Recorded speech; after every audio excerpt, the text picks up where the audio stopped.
आप सभी का फिर से स्वागत है हमारे इस नए यूट्यूब चैनल पर। दोस्तों आज मैं आपको क्लास 12 के फिजिक्स का चैप्टर 2 को लेकर के आ चुके हैं, तो आप लोग वीडियो के अंत तक जरूर देखिएगा। यहाँ पर हम आपको क्लास 12 के चैप्टर 2 का VVI objective question with answer कराने वाले हैं, तो आप लोग हमारे वीडियो को देखते रहिएगा। पिछले वीडियो में मैंने जितने भी क्लास केमिस्ट्री हो या फिर हिंदी या फिर इंग्लिश, सभी का मैंने वीडियो अपलोड कर दिया। आप लोग प्लेलिस्ट में जाकर वहाँ से देख सकते हैं। तो चलते हैं अपने फर्स्ट क्वेश्चन की ओर बढ़ते हैं। यहाँ पर देख सकते हैं आप फर्स्ट क्वेश्चन दिया हुआ है, विद्युत विभव प्रवणता किसके बराबर होता है। इसका राइट आंसर हो जाएगा ऑप्शन नंबर सी, dV/dx के। कितना के बराबर? dV/dx के बराबर है। ठीक है, नेक्स्ट क्वेश्चन की ओर बढ़ते हैं। नेक्स्ट क्वेश्चन है, एक समांतर पट्टिका संधारित्र के लिए निम्नलिखित में कौन सही है। इसका right answer option number A, ε0/एम्पियर। ठीक है, ε0/ए इसको बोल सकते हैं। ठीक है, नेक्स्ट क्वेश्चन है, एक विद्युत आवेश Q से दूरी पर विद्युत विभव का मान कितना होता है। इसका राइट आंसर ऑप्शन नंबर ए, 1/4 पाई एप्सिलॉन इंटू Q/R। कितना होता है? 1/4 पाई एप्सिलॉन इंटू Q/R के बराबर होता है। ठीक है, नेक्स्ट क्वेश्चन है, आर त्रिज्या की पृथ्वी की धारिता विद्युत धारिता कितनी होती है, यानी आर त्रिज्या वाले पृथ्वी की विद्युत धारिता कितनी होती है। इसका राइट आंसर हो जाएगा option number B, 4 pi epsilon R, 4 pi epsilon R। ठीक है, नेक्स्ट क्वेश्चन है, विद्युत विभव किसके बराबर होता है। इसका right answer option number B, W/Q के। किसके? W/Q के। विद्युत विभव यानी W/Q। ठीक है, याद रखिए। नेक्स्ट क्वेश्चन है, एक फैरेड किसके बराबर होता है। इसका right answer option number B, 1 coulomb volt inverse, 1 coulomb volt inverse के बराबर। ठीक है, या फिर इसको बोल सकते हैं 1 कूलम/वोल्ट। ठीक है, नेक्स्ट क्वेश्चन है, आवेशित चालक की स्थितिज ऊर्जा कैसी होती है, यानी कितनी होती है। इसका right answer option number B, half CV², half CV² के बराबर होती है। ठीक है, नेक्स्ट क्वेश्चन है, किसी सूक्ष्म विद्युत द्विध्रुव के मध्य बिंदु से बहुत दूर r दूरी पर विद्युत विभव किसके समानुपाती होती है। इसका राइट आंसर हो जाएगा 1/r² के समानुपाती होती है। इसका राइट आंसर ऑप्शन सी, 1/r² के समानुपाती होती है। ठीक है, नेक्स्ट क्वेश्चन है, एक स्टेट कूलम कितने कूलम के बराबर होता है। इसका राइट आंसर है 1/3 10⁻⁹ कूलम के बराबर होता है। 1 स्टेट कूलम 1/3 × 10⁻⁹ कूलम के बराबर होता है। ठीक है, याद रखिए। नेक्स्ट क्वेश्चन है, 10th नंबर क्वेश्चन है, आर त्रिज्या के एक गोलाकार चालक को Q आवेश दिया गया है। ठीक है, तो Q आवेश वाले कण को इसके केंद्र से पृष्ठ तक ले जाने में किया गया कार्य कितना होगा। अगर आपको देखिए, आपको एक डिटेल में आपको बताने वाले हैं, ध्यान दीजिएगा आप लोग। तो इसका राइट आंसर तो सबसे पहले आपका 0 हो जाएगा। अब ये 0 क्यों होगा, इसको मैं डिफाइन कर रहा हूँ, आप लोग ध्यान दीजिएगा। मान लीजिए जैसे कि कोई वस्तु यहाँ पर है, ठीक है, रखा हुआ एक सेकेंड। मान लीजिए कोई वस्तु यहाँ पर रखा हुआ है, ठीक है। अब इसको मैं उठा करके यहाँ पर ले गया, ठीक है, यहाँ पर ले आया, फिर वापस में यहाँ से उठा करके इसको ना फिर पुनः इसी स्थान पर ले आएंगे, तो इसमें जो किया गया बीच का जो कार्य होगा वो कितना हो जाएगा, W=0 हो जाएगा। ठीक है, इसको याद रखिएगा। तो इसलिए इसका राइट आंसर हो जाएगा ऑप्शन नंबर ए। ठीक है, नेक्स्ट क्वेश्चन है, जब एक परीक्षण आवेश को अनंत से किसी विद्युत द्विध्रुव के लंब आधार के अनुदिश लाया जाता है तब किया गया कार्य क्या होता है। इसका right answer option number C, 0 होता है। क्या होता है? 0 होता है। यानी जब एक परिवेश आवेश को अनंत से द्विध्रुव के लंब आधार के शून्य अनुदिश लाया जाता है तो उसका मान 0 होता है। अब क्यों 0 होता है? सेम उसी प्रकार से अगर मान लीजिए एक तार दिया हुआ है, ठीक है, यहाँ पर, अब यहाँ से आप कोई चीज़ खींच रहे हैं, यहाँ से आपने विद्युत को यहाँ से उठा करके और यहाँ पर आपने रखा है, ठीक है। अब यहाँ पर रखा, फिर इसमें से विद्युत जो इधर की ओर जो बढ़ रही है फिर वापस कहाँ पे ला देगी, इसको फिर पुनः उसी स्थान पर ला देगी, जिस कारण इसका मान 0 हो जाएगा। ठीक है, नेक्स्ट क्वेश्चन है, निम्नलिखित में किस राशि का मात्रक वोल्ट/मीटर होता है। इसका राइट आंसर हो जाएगा ऑप्शन नंबर डी, विद्युतीय क्षेत्र। ठीक है, इसका ऐसा मात्रक क्या होता है, वोल्ट/मीटर होता है या फिर न्यूटन/कूलम भी होता है, याद रखिएगा। ठीक है, वोल्ट/मीटर या फिर न्यूटन/कूलम। ठीक है, याद रखिए, दोनों हो सकते हैं। ठीक है, विद्युत इलेक्ट्रिक क्षेत्र का। ठीक है, नेक्स्ट क्वेश्चन है, प्रभावी धारिता 5 माइक्रोफैराड को प्राप्त करने के लिए सिर्फ 2 माइक्रोफैराड की कम से कम कितने संधारित्र की आवश्यकता होगी। तो आपको देखिए यहाँ पे एक इसका भी एक एग्जांपल देते हैं।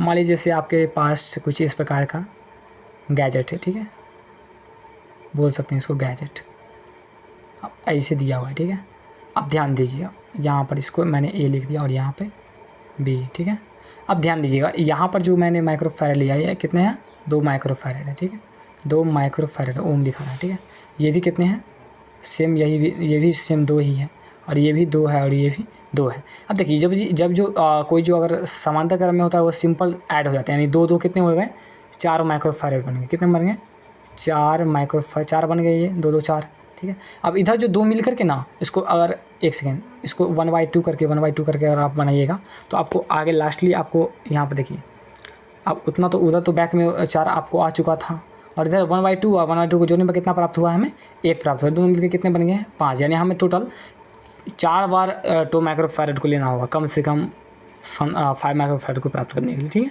तो इसका राइट आंसर क्या हो जाएगा, ऑप्शन नंबर ए हो जाएगा, ठीक है। इसका राइट आंसर 4, ठीक है, याद रखिएगा। नेक्स्ट क्वेश्चन है, ए तथा बी के बीच समतुल्य धारिता कितनी होगी, क्या होगी जब हम, ये क्वेश्चन का आंसर नहीं है, ठीक है। नेक्स्ट क्वेश्चन के बढ़ते हैं। तो ये क्वेश्चन दिया हुआ है, यदि किसी शीशे की एक पट्टी को वायु संधारित्र की प्लेटों के बीच खिसकाया जाए तो इसकी धारिता में क्या होगी, बढ़ेगी या फिर घटेगी या फिर स्थिर रहेगी या फिर शून्य हो जाएगी। तो इसका राइट आंसर हो जाएगा ऑप्शन नंबर ए, बढ़ेगी। क्या होगी, बढ़ेगी। जब किसी शीशे की पट्टी को वायु संधारित्र प्लेट के बीच खिसकाएंगे तो उसकी जो धारिता है वो बढ़ जाएगी, ठीक है। इसका राइट आंसर है ऑप्शन नंबर ए। नेक्स्ट क्वेश्चन है, यदि 100 वोल्ट तक आवेशित करने पर एक संधारित्र की संचित ऊर्जा 1 जूल हो तो संधारित्र की धारिता क्या होगी। यानी 100 वोल्ट तक आवेशित करने पर एक संधारित्र की धारिता संचित ऊर्जा 1 जूल हो तो संधारित्र की धारिता क्या होगी।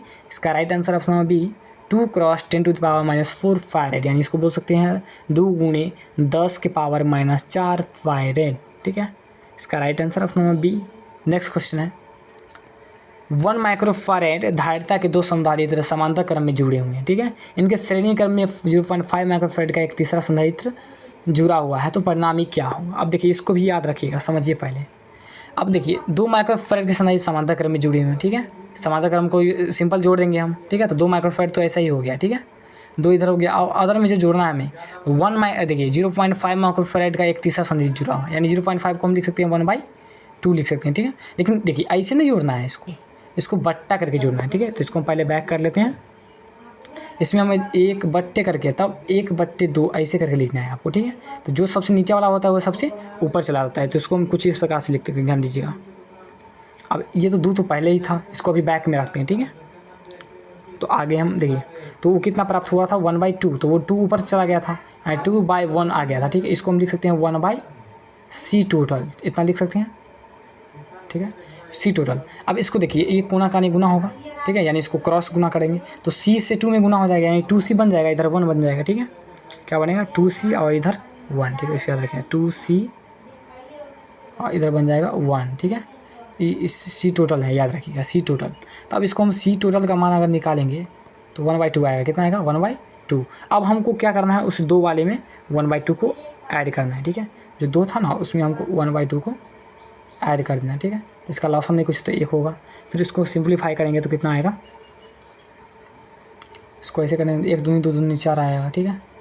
ये 4 है, ठीक है, याद रखिए, प्लस 1 यानी 5/2 आएगा, कितना 5/2। अब इतना आने के बाद देखिए, आप 5/2 आया तो इसको हम फिर से इसको ऐसे करेंगे 5/2 = 1/c टोटल, ठीक है। इसको करेंगे ऐसे, यानी c टोटल 5/2, फिर इसे ऐसे गुना करेंगे, कितना होगा c टोटल, यानी 5 से गुना हो जाएगा, ठीक है। और इधर 2 का 2 रह जाएगा, यानी इसको हम बोल सकते हैं 5c टोटल, इधर बन जाएगा, कितना बचेगा 2 बचेगा, ठीक है। अब c टोटल का मान निकालना होगा, c टोटल का मान, तो क्या हो जाएगा 2/5 हो जाएगा, ठीक है। अब 2/5 को काटना है हमें, ठीक है, ध्यान दीजिएगा। 2/5 को अगर हम काटेंगे तो क्या काटेंगे, पहले इससे काटेंगे तो 0.4, कितना आ जाएगा 0.4, इसलिए इसका राइट आंसर है ऑप्शन नंबर डी। इसका राइट आंसर क्या हो जाएगा, ऑप्शन नंबर डी, 0.4 माइक्रोफैरेड, ठीक है, याद रखिएगा। नेक्स्ट क्वेश्चन है, आवेशी संधारित्र पर संग्राहक पट्टिका और संघनक पट्टिका के आवेशों का योग कितना होता है। इसका राइट आंसर हो जाएगा ऑप्शन नंबर ए, 0 होता है। कितना होता है, 0 होता है, याद रखिएगा। नेक्स्ट क्वेश्चन है, 2 समान संधारित्र C वाली धारिता को समांतर क्रम में जोड़ने पर उसकी समतुल्य धारिता कितनी होगी। अरे देखिए, जब कोई संधारित्र दिया हुआ है आपको, ठीक है, ऐसे करके ऐसे दिया हुआ है, वैसे कटा नहीं होता है लेकिन बता रहे हैं, ठीक है। अब 2, ये भी C है, ये भी C है, समांतर क्रम में इसको सिंपल जोड़ दिए, C + C = कितना हो जाएगा 2C, कितना हो जाएगा 2C। इसका राइट आंसर हो जाएगा ऑप्शन नंबर ए, क्या हो जाएगा, इसका राइट आंसर ऑप्शन नंबर ए 2C हो जाएगा, ठीक है। इसको याद रखिएगा, तरीका भी जान लीजिएगा, ठीक है। पिछले वीडियो में मैं बता दिया हूँ इस तरीके से, ठीक है, तो आप लोग वहाँ पर जाके इसको देख सकते हैं। नेक्स्ट क्वेश्चन है, विद्युत धारिता का मात्रक क्या होता है? इसका right answer option C farad. विद्युत धारिता का ऐसा मात्रक फैराड होता है, ठीक है, याद रखिए। नेक्स्ट क्वेश्चन है, एक पैराविद्युत समांतर संधारित्र पट्टिका की पट्टियों के बीच डाल देने पर धारिता का मान कितना होगा? यानी एक पैराविद्युत समांतर पट्टिका संधारित्र की पट्टियों के बीच डाल देने पर धारिता का मान क्या होगा? बढ़ जाएगा। क्या होगा? बढ़ जाएगा, ठीक है, याद रखिए। नेक्स्ट क्वेश्चन है, तीन संधारित्रों को जिनमें प्रत्येक की धारिता सी है श्रेणी क्रम में जुड़े हुए हैं, उनकी धारिता क्या होगी? देखिए आप, कोई संधारित्र श्रेणी क्रम में जुड़ा हुआ है ऐसे करके, ठीक है, 3 से जुड़ा हुआ है, ठीक है। अब इसको देखिए, उसको बता रहा है जो तुल्य धारिता क्या होगा। लास्टली जो आपका सी टोटल निकालिएगा तो 1/c टोटल निकलेगा कि जब ये कैपेसिटर जो होता है वो रेसिस्टेंस के जस्ट अपोजिट होता है, इसलिए सी टोटल निकालेंगे तो 1/c plus 1/c plus 1/c, इसको हम इस प्रकार से लिख सकते हैं। फिर लास्टली हम इसको लिख सकते हैं, जो नीचे में बचेगा सी बचेगा, कितना बचेगा? सी और ऊपर में आ जाएगा 3, ठीक है। अब इसको जो 1/c टोटल के हिसाब से लिखेंगे तो इससे गुना होगा, सी टोटल को 3 से गुना हो जाएगा ना, ठीक। सी टोटल यानी 3ct, ठीक है, और यह हो जाएगा सिंपल सी, तो हमें ct का मान कितना आ जाएगा? c/3 यानी इसका राइट आंसर क्या हो जाएगा? ऑप्शन नंबर 3/c ये है, ठीक है, option C is the right, c/3, ठीक है, याद रखिए। नेक्स्ट क्वेश्चन है, वान डी ग्राफ जनित्र एक ऐसा युक्ति है जो क्या उत्पन्न करती है? इसका राइट आंसर हो जाएगा ऑप्शन नंबर सी उच्च वोल्टा। क्या उत्पन्न करती हैं? उच्च वोल्टेज उत्पन्न करती है, ठीक है, इसको याद रखेंगे। नेक्स्ट क्वेश्चन है, समान धारिता के 3 संधारित्र को श्रेणी क्रम में जोड़ने पर तुल्य धारिता 6 माइक्रोफैरड, यानी 3 संधारित्र को श्रेणी क्रम में जोड़े हैं तो कितना आया है? 6 माइक्रोफैरड। तो समांतर क्रम में जोड़ने में कितना? 18 54 हो जाएगा। कितना हो जाएगा? 54 हो जाएगा। कि देखिए अब 3 संधारित्र हैं, ठीक है, 3 संधारित्र, इसको क्या जोड़े हैं? समांतर क्रम में जोड़े हैं ना, सॉरी, श्रेणी क्रम में जोड़ने पर 6 माइक्रोफैरड होते हैं, यानी श्रेणी क्रम में ऐसे करके जोड़ने पर कितना पूरता है? हमें टोटल 6 आनी चाहिए। कितना? 6।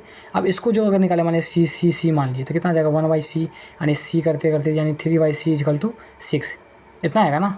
इसको हम इस प्रकार से लिखते हैं, 3/c = 1/c टोटल, यानी इसको हम लिखते हैं 3/c = 1/c टोटल, यानी टोटल का मान दिया हुआ आपको 6, यानी इससे इसमें गुना करिए, सी का मान कितना आ गया? 18 आ गया। कितना आ गया? सी का मान आ गया हमें 18, ठीक है, सी का मान आ गया 18 माइक्रोफैरड।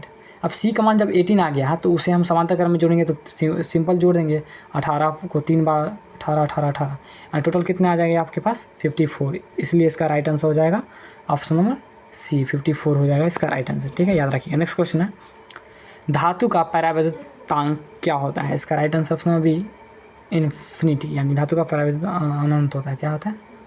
अनंत होता है, इसका कोई और अंत नहीं है, ठीक है, याद रखिए। नेक्स्ट क्वेश्चन है, तो दोस्तों यहीं पर आपका जो है सो क्लास 12th का फिजिक्स का चैप्टर 2 का पूरा फुल ऑब्जेक्टिव रिवीजन हो चुका है। तो आप लोग वीडियो को चैनल पर अपलोड होते रहेंगे, तो आप लोग हमारे साथ बने रहिएगा।